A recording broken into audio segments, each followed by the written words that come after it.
আসসালামু আলাইকুম। অতিরিক্ত কোনো কিছুই ভালো না। অনেকেই চিন্তা ভাবনা করতেছে যে আমি আসলে ডিপ্রেশনে আছি, আমার কিছু নেই, টাকা নেই, জায়গা সম্পদ কিছু নেই, জমি জমা কিছু নেই, চাকরি নেই। আমি আসলে অনেকভাবেই হতাশাগ্রস্ত। তো যারা এগুলো বলে তারা একটু বাইরে বের হন, একটু দেখেন। সব কিছু আপনার আসলে এইসব চিন্তা ভাবনা ধুলোয় মিশে যাবে। একটা ফ্যামিলি ধরেন, তাদের বিল্ডিং আছে কিংবা ব্যাংকে পর্যাপ্ত টাকা আছে, কোটি টাকারও বেশি।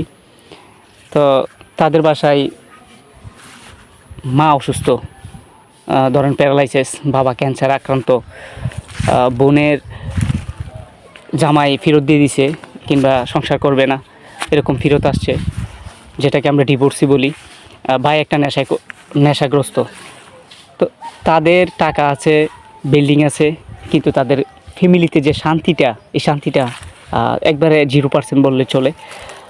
তো আপনি চিন্তা করতেছি যে আমার টাকা নেই, আমার ধন সম্পদ নেই, আমি আসলে অনেক দিক দিয়েই ক্ষতিগ্রস্ত, আমার আসলে অভাবের তাড়না। আপনি রাস্তায় বের হন, রাস্তায় দেখবেন তখন একটা রিক্সাওয়ালা, সে সারাদিন যাই রুজি করে, বেশি একটা রুজি করতে পারে না, ধরেন 1000 টাকাও করতে পারে না। আমি ধরে নিলাম 1000 টাকাই সে ইনকাম করলো। তো সে কিছু চাল, কিছু ডাল এবং ডিম আলু নিয়ে বাসায় যখন দিন শেষে ফিরে, তো তখন তার স্ত্রীকে এগুলো দেয়, এবং তার স্ত্রীও তেমন একটা অতিরিক্ত আবদার নেই, যেগুলো নিয়ে আসছে সেগুলোকেই নিজের বলে মনে করছে।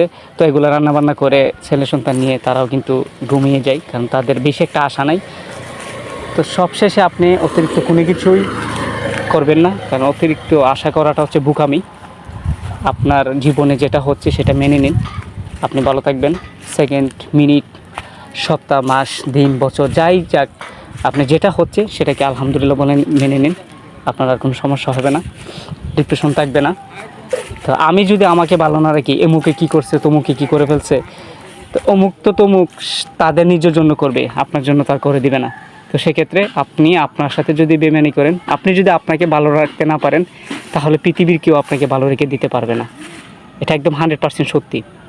তা আপনি আপনার জন্য ভালো করেন, সব কিছু ঠিক হয়ে যাবে, ডিপ্রেশন বলতে কিছু থাকবে না ইনশাল্লাহ।